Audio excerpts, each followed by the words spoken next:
గురుభ్యో నమః. ఆత్మలింగ శతకం. ప్రియాత్మ బంధువులందరికీ శ్రీకృష్ణ భగవాను మంగళాశీస్సులు, నా హృదయపూర్వక నమస్సమాంజలుడు. ఓం మూకం కరోతి వాచాలం పంగుం లంఘయతే గిరిం యత్కృపాతమహం వందే పరమానందమాధవం. ఈశ్వరో గురురాత్మేతి మూర్తిభేద విభాగినే వ్యోమవద్వ్యాప్తదేహాయ దక్షిణామూర్తయే నమః. మంత్రసిద్ధుడతని మార్గంబు జగతి యందు అతని జన్మ అతని వెంట దిరుగు అమిత దేవగణంబు అఖిల జీవ సంగ ఆత్మలింగ. ఈ దేహము షడ్వికార మాంసపిండము. ఇట్టి దానిని మంత్రపిండంగా చేసి సిద్ధి పొందిన వానిదే సరి అయిన మార్గము. ఈ లోకంలో మిక్కిలి మహోన్నతము విశిష్టము అయిన జన్మమంటే అతనిదే. ఈ సమస్త దేవగణాలు అమితంగా ఆయన వెంటనే సంచరించుతూ ఉంటాయి. భారతంలో పాండవులు వినయ విద్యా భక్తి శ్రద్ధలకు వెన్ను తగిలి ఉండినటువంటి శ్రీకృష్ణుడే ఇందుకు నిదర్శనము. లేదా కైలాసంలో పరమేశ్వర సేవతో ప్రమదగణాలను దృష్టి ఏందైనా ఇడుకొని వానిని సదృశంగా నిలపాలి అని ఈ పద్యం ద్వారా సూచన. అతని దర్శనమున అడవిలో జనులకు పాపమెల్లబాసి పరమగతికి త్రోవ వెదకుటకును దోతును మనసందు అఖిల జీవ సంగ ఆత్మలింగ. అట్టి మహాత్ముడైన యోగీశ్వరుని దర్శించడం చేత సంసార సాగరారణ్యంలో దారిగానక సంచరించుతున్న అజ్ఞానులకు పాపములెల్లా పరిహారమై మరి స్థిరత్వ సుఖశాంత స్థితి పొందడానికి సరియైన మార్గంగా ఎంచుకుంటారు. అలా సంకల్పించి తరింపగా ప్రయత్నిస్తారు అని భావార్థం. గురుమూర్తి గారంటే అంతకుముందే బ్రహ్మంగారు సెలవిచ్చారు. ఇంకా పాకాలపాటి గురువు గారు ఆటవీకులను సంస్కరించారని మనకు చరిత్ర ద్వారా ప్రతీతి. ఆటవీకులకెల్లా అధ్యాత్మతత్వం బోధపరచి పూర్ణ పురుషులుగము తీర్చిదిద్దువారు దేవతామూర్తులు అఖిల జీవ సంగ ఆత్మలింగ. ఇది బ్రహ్మంగారు కాళికాంబ హంస కాళికాంబ వేమన మహాయోగిని భవిష్యద్ద్రష్ట వీరబ్రహ్మేంద్ర స్వామిని దృష్టియందు ఉంచుకొని ఈ శతకకర్త ఆకుల గురుమూర్తి గారు తనదైన అనుభవాన్ని జోడించి ఆదర్శంతోనే ఈ పద్యాలు వ్రాసినట్లుగా గమనింపదగి ఉన్నది. సజ్జనులను గాంచి సాష్టాంగ పడలేక ముగ్గి తగ్గి కోడి ముదిసినట్లు టర్రగర్రవేత్త డాబగుడైదూపు అఖిల జీవ సంగ ఆత్మలింగ. సాధూనాం దర్శనం పుణ్యం, స్పర్శనం పాపనాశనం, సంభాషణం కోటి తీర్థంచ, వందనం మోక్షదాయకం అని సనాతనంగా పెద్దలు సెలవిచ్చాడు. సాధు మహాత్ములు ఎవరైనా తనకెదురుగా వచ్చినా సాష్టాంగ నమస్కారం ఆచరించకుండా అల్పజీవి అయిన కోడి మొగ్గి బ్రతికినా తగ్గి బ్రతికినా దాని ఆనందం అల్పానందమే అన్నట్లు ధనం సంపాదించానుగా నాకేమిటి అని గర్వ అహంకారాల చేత అజ్ఞాని భౌతిక విషయపరమైన డాబుసరి సుజ్ఞాని పట్ల చూపుతూ బడాయితో వ్యవహరిస్తూ ఉంటాడు కదా అని. వద్దు వద్దు ఇకను వస్తాదు తనములు ప్రొద్దుపోయే జగతి పొంతమాయే కొద్ది గడియు దీని గుట్టెల్ల జడిపోయే అఖిల జీవ సంగాత్మలింగ. ఇంకా ఇంకా నేనే గొప్పవాడను అనే వీరత్వాలు దేనికంట? వయసంతా తూలిపోయింది, యవనం హరించిపోతున్నది, వృద్ధాప్యం పైబడి తన వ్యవహారం మొత్తం జగన్మిథ్యగా తెలిసింది, ఆయువు క్షీణించే కొలది దీని రహస్యం అంటే ఉన్న డొల్ల కాస్త వెల్లడవుతున్నది, సత్యస్వరూప అవగాహన కలిగేటప్పటికి జీవితం ముగిసిపోతున్నది, బ్రతుకు నాటకం మాయామయం కావున ప్రయోజనం లేదు కదా, నిర్విణ్ణతయే మిగిలిపోతున్నది, వాసనాసహిత జన్మకర్మలే ఇకపై మిగులుతున్నాయి, కలుగనున్నాయి.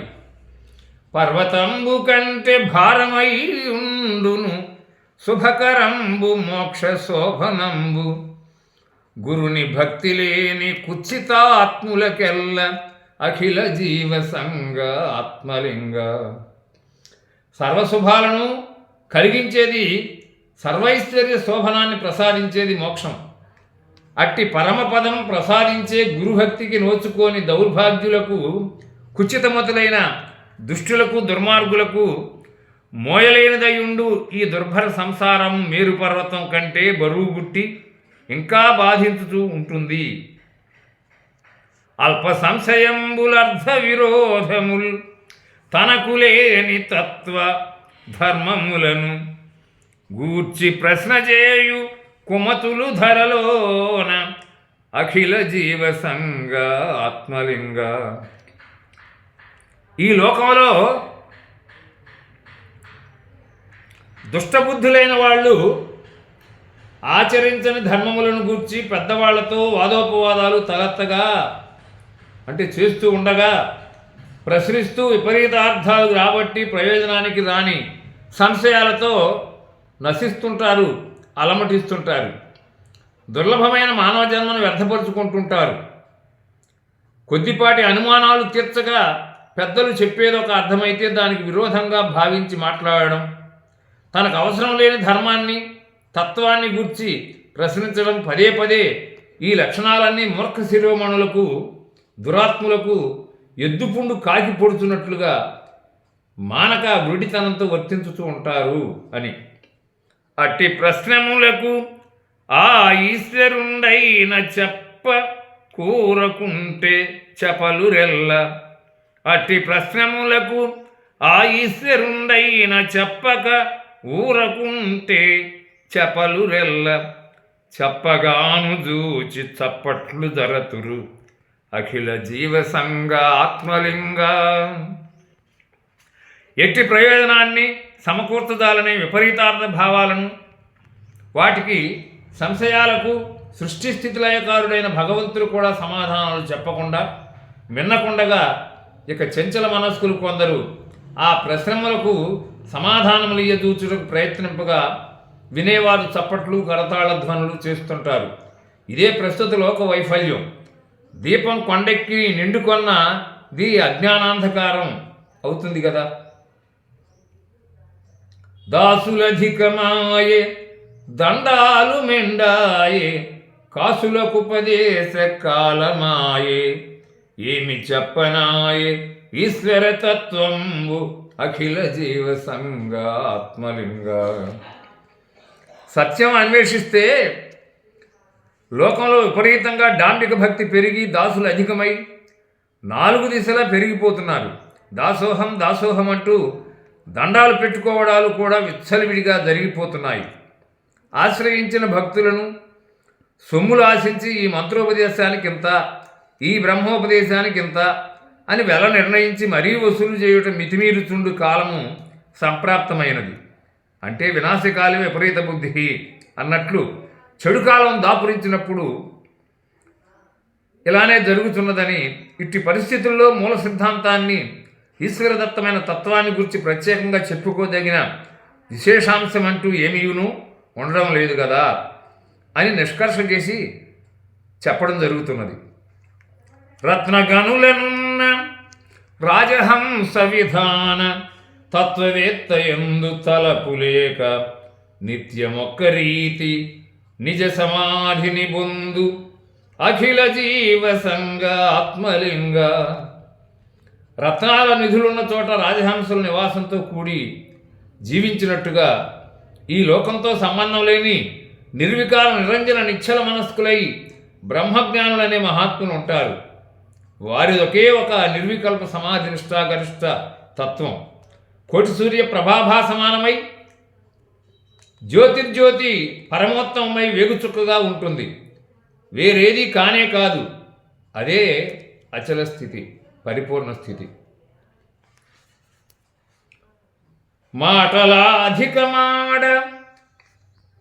మాటలధికమాడ మౌనికి అగుపుండు కోట జడిన రాజు కోతిపుండు పేదవాని బ్రతుకు పెక్కు విధముల పుండు అఖిల జీవసంగ ఆత్మలింగ. అధికంగా మాట్లాడమే మునీంద్రులకు రోగమై ఉంటుంది. శత్రురాజుల చేతిలో ఓడిపోయి రాజధానిని అనగా కోటను పోగొట్టుకున్న రాజు ఔషధం మాన్పరాని కోతిపుండు వంటివాడు. జీవితమే ధనంతో కూడుకొని ఉన్నది కాబట్టి భాగ్యహీనుని బ్రతుకు అనేకమైన పాపాలకు దుఃఖభూయిష్టమైన నేరపూరిత కర్మలకు నిలయమై ఉంటుందని ఇందలి తాత్పర్యం. మననాత్ త్రాయతే ఇది మంత్ర. మననం చేయువారిని రక్షించేది మంత్రం. అట్టి మంత్రాన్ని సిద్ధింపజేసుకున్నవాడే మౌనీంద్రుడు. అటువంటి మహనీయుడు అధికమైన ప్రసంగాలు చేయడు. చేశాడంటే కాలకర్మలకు వసుడయ్యాడనే అర్థం. అలాగే కోటను కోల్పోయిన రాజులు ఈనాడు ప్రజాప్రతినిధులు కూడా ప్రజలను సక్రమంగా ధర్మంగా పరిపాలిద్దాం అనుకోక సంస్కారాలకు గుణాలకు గాక కులాలకు హీనమైన చదువులకు పదవులు కట్టబెడుతున్నారు. పదవులు కాసించి అక్రమ సంపాదనలను నమ్ముకొని పాలకులై వెలగబెడితే తుదకట్టి పాలకులకు పరిణామాలు వ్యతిరేకమై రోగపూరిత మృత్యు సన్నిభమవుతుంటాయి. ఇక పేదవాడనగా కూటికి గుడ్డకు నోచుకొని వాని బ్రతుకు ఎన్నెన్నో కష్టాలకు నెలవై ఉంటుంది. అట్టి వాటిని భరించలేక ఎన్నెన్నో నేరాలకు పాల్పడుతుంటారు.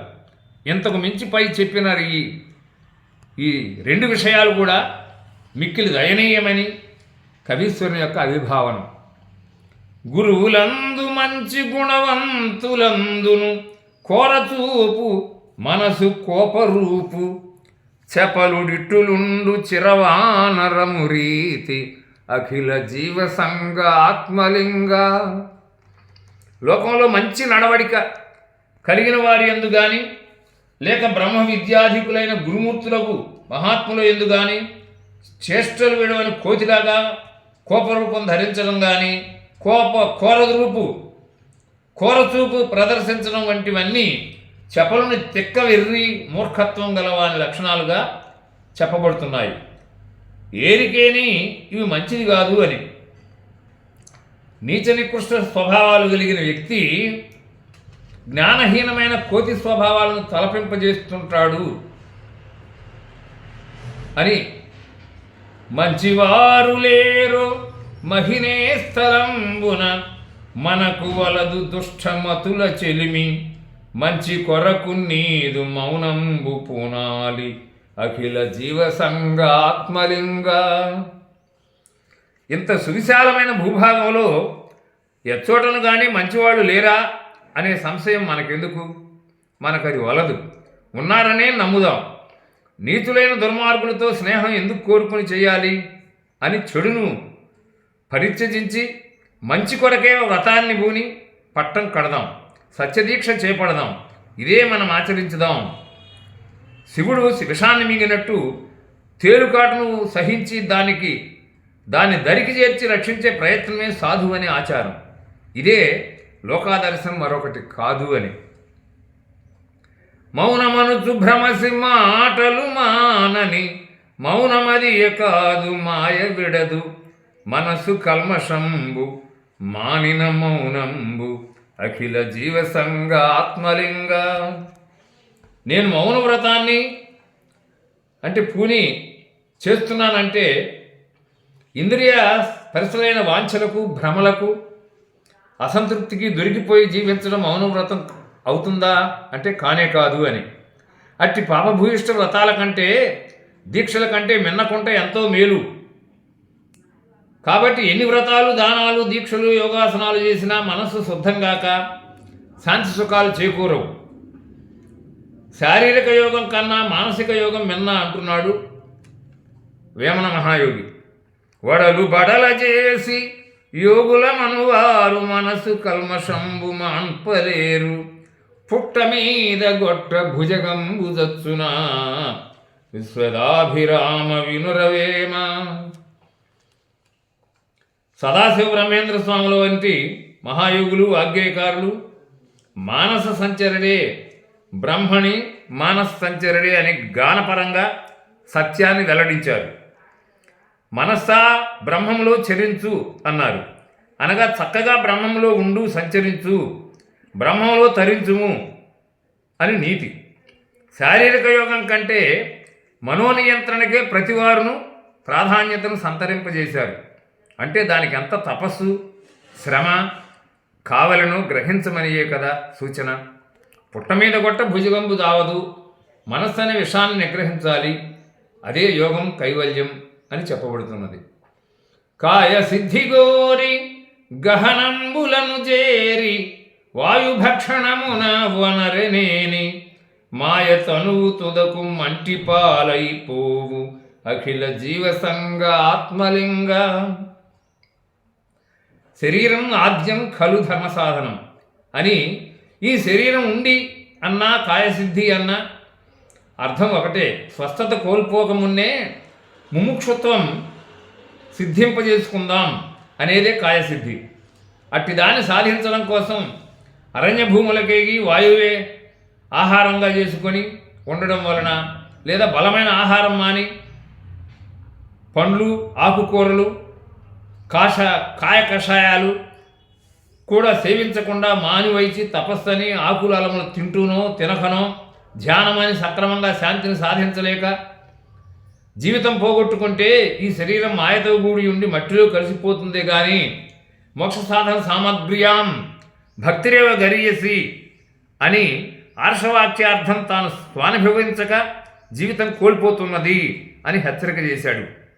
మోక్షమలాభ్యమని గాక సత్యమూలమని ప్రకటించాడు. సశరీరి అయిన సాధకుడే మోక్షరూప అశరీరి అవుతున్నాడు అని. యోగములను రాజయోగంబు మరి హెచ్చు, మంత్రములను ప్రణవ మంత్రమెచ్చు, పంచముద్రలందు పరమ శాంభవి హెచ్చు అఖిల జీవ సంగ ఆత్మలింగ. ప్రపంచంలో దశ దిశలలో యోగాలెన్ని ప్రబలి ఉన్నా అన్నింటా అధికమై ఉన్నది రాజయోగమేనన్నారు. మంత్రాలలోకెల్లా ప్రణవ మంత్రం అనగా ఓంకారం హెచ్చయింది అని చెప్పారు. ముద్రల 5 శాంభవి ముద్ర పావనమైందిగా తెలియబడుతున్నది. ఇది మిక్కిలి నిగ్గుగా చెప్పబడుతున్నది.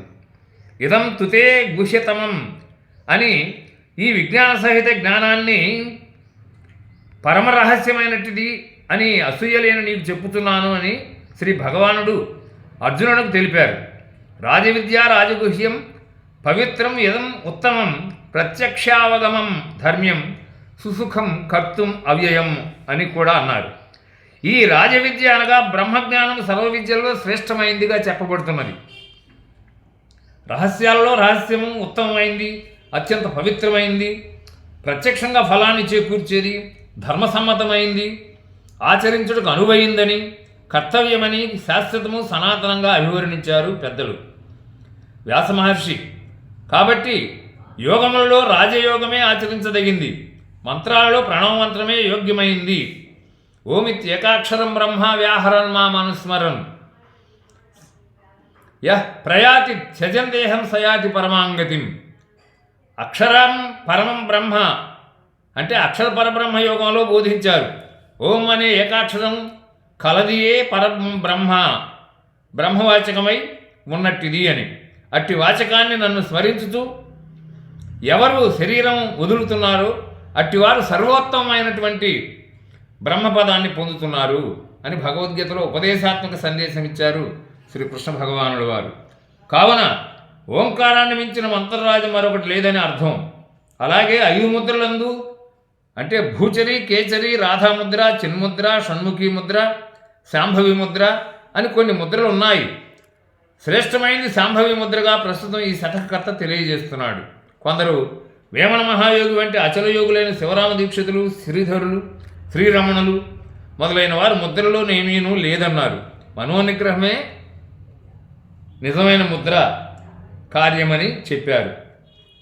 ముద్రలన్ననేమో మురియుదురయ్యయో భద్రముగను మనసు పరగకున్న విర్రి చేష్టలగును వివరింప ముద్రలు విశ్వదాభిరామ వినురవేమ అని ముద్రల అభ్యాసాన్ని వేమన మహాయోగి నిరసించారు. ముద్రాభ్యాసల కగు గురి భద్రమతిన్ చూడగానే భ్రమలడగించున్ సద్రూప కళలు మించిన చిద్రూపము నిర్గుణమగు చింతనవేమ అని వేమన పద్యాలలోనే మరొక పద్యం.